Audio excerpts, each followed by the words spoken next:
let's learn how to do some kickouts, just like that.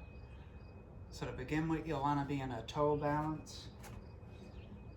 And you want to take one hand behind you. So I'm going to take my left hand behind, fingers pointed backwards. And I'm leaning back a little bit here. So the hips and the knees are going forwards. And for now, I'm just going to take the right hand to the hip, as this movement is in the legs. I want to focus on that. So I'm going to kick both feet out. So you see right now I'm on the balls of the feet. When I kick out, I'm going to land on the heels.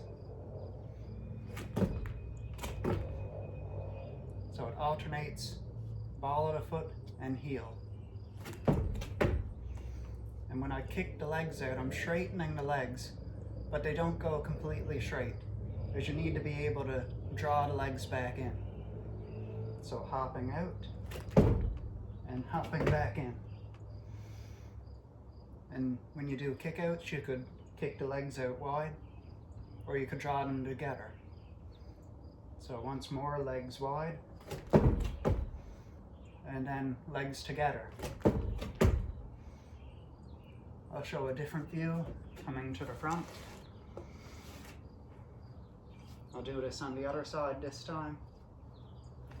So right hand is behind me. So a wide-legged version. And then legs together.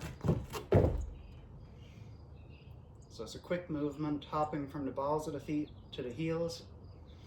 And as you practice this more, you don't have to leave the hand on the hip. You could throw up some gestures, maybe mix in some yoga mudras. And you want to practice this on both sides.